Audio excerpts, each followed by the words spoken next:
Everyone, hope you all are doing well. So today we are going to do paper 2 topic 17 of paper 2, that is backcross method.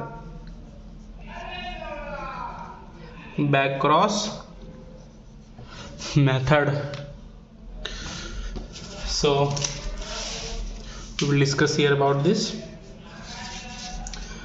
So what is this backcross? So backcross refers to crossing F1 with either of its parents. So you can see here that the either of its parents, that F1 is crossed with either of its parents. So we are going back. Suppose these are two parents are crossed, then we get F1. So here we are going back, we are crossing F1 from either of its parents. So it is, thus the name here, it is backcross method. Now what is backcross breeding? It is the system of breeding. Backcross method is the system of breeding in which repeated backcross, where there is, in which we use repeated backcross to transfer a specific character. System of breeding in which repeated backcross are made to transfer a specific character to a well-adapted variety for which the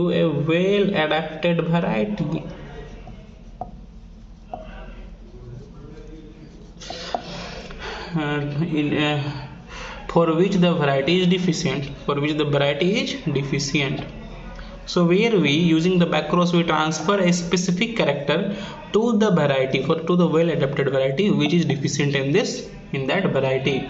So this is backcross breeding. Now what is the importance of backcross method or backcross breeding? Importance: it retains all desirable characters of a popular adapted variety. Retains all desirable character of the popular variety,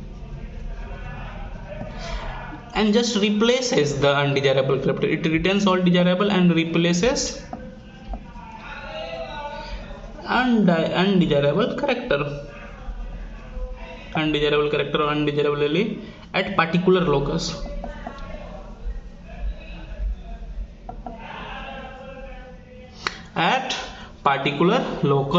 So what happens here, the desirable characters are retained and the specific character which is undesirable or which needs to be replaced is replaced in the variety.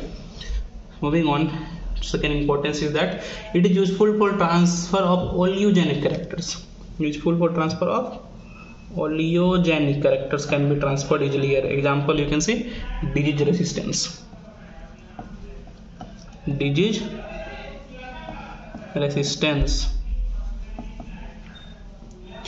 It has been transferred in crops such as wheat, cotton, etc. So moving on to third importance now. Let me wrap it first.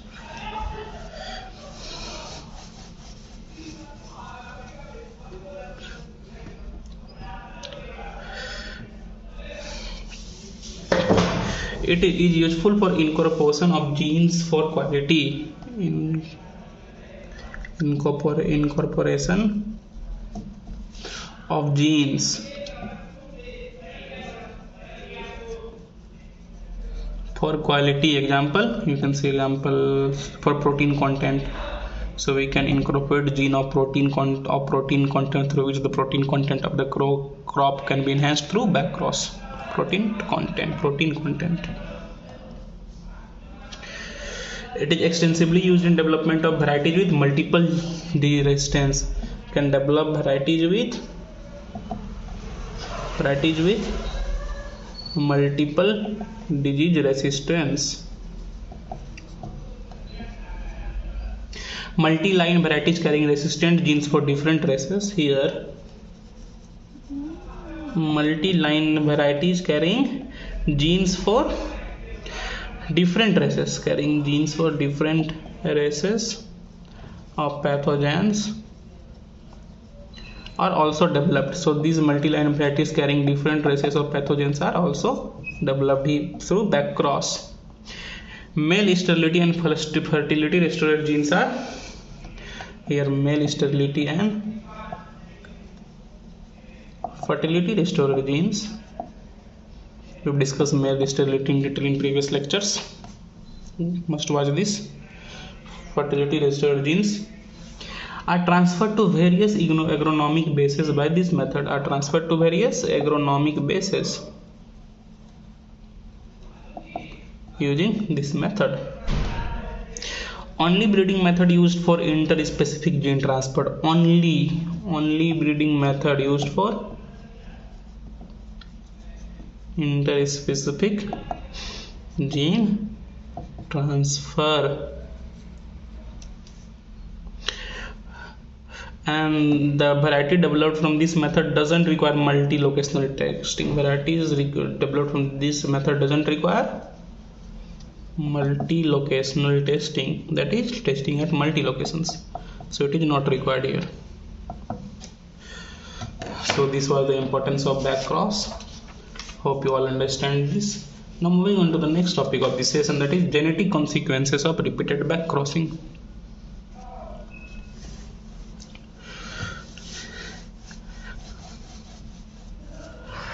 Next topic of this session, that is genetic consequences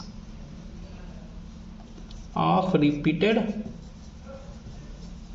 backcrossing.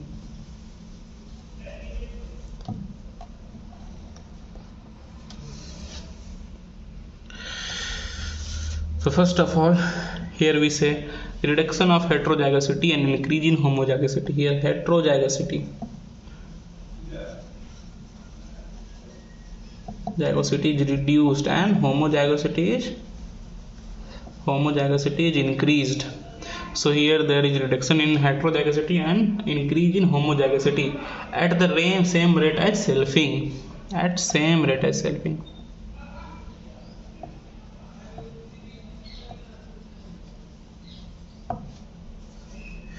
And in subsequent backcross generation, this heterozygote will decrease to 50% of that previous generation, 50% of previous generations. When we keep do this subsequent backcrossing, then 50% of this heterozygosity will be reduced. So what happens in repeated backcrossing? Heterozygosity will decrease and homozygosity increases.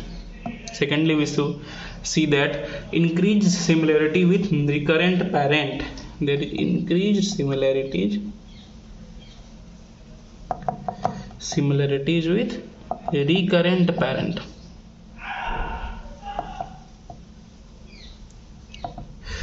What happens here? The genes from non-recurrent parent is replaced significantly, and consequently we will see that after 6 backcrosses, more than around 95% of genes of the progeny will be from recurrent parent. So you can see how quickly these recurrent parent genes are replaced from non-recurrent parent. So this gene replaces non-recurrent parent, hence they are more similar with recurrent parent. Thirdly, genes under transfer must be maintained by efficient selection. Genes under transfer, that is transfer genes, must be maintained by efficient selection in backcross generation, or else it will also be replaced by allele from recurrent parent. If this genes we are suppose there is gene for disease resistance which we are transferring, if you are not maintaining it by efficient selection, then this gene can be also be replaced by recurrent parent, allele from recurrent parent. So this gene, the quality gene which we are trying to transfer, must be under efficient selection so that it is not replaced by recurrent parent.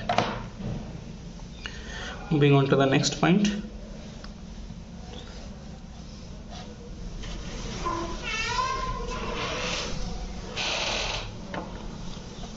That is fourth point. extended opportunity from breaking undesirable linkage. Here we have extended responsibility opportunity, not responsibility, opportunity from breaking undesirable linkage, from breaking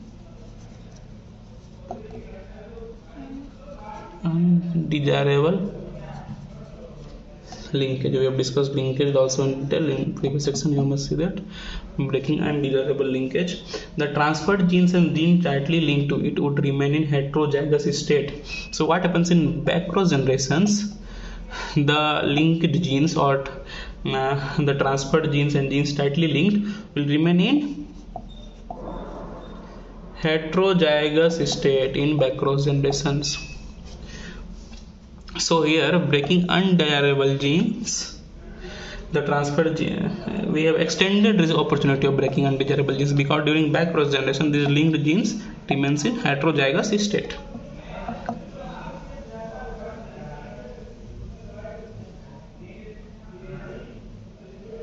Often a selection for recurrent parent type is done during backcross generation. Often a selection for recurrent parent type is done in backcross generation. This leads to faster replacement of genes from non-recurrent parent. So this leads to faster replacement of genes from non-recurrent parent. When we have got proper selection of genes, so it can be replaced faster. So we have discussed in the first point also. You hope in the second point, also I hope you remember. So that this is just extended version of that point. So I hope you understand all this. So that is for today's that is all for today's session. For any queries, do comment. If you like it, please press the like button. Do share and subscribe. Keep making notes, keep evaluating to your notes. It will help. That's all for today. Have a nice day. Thank you.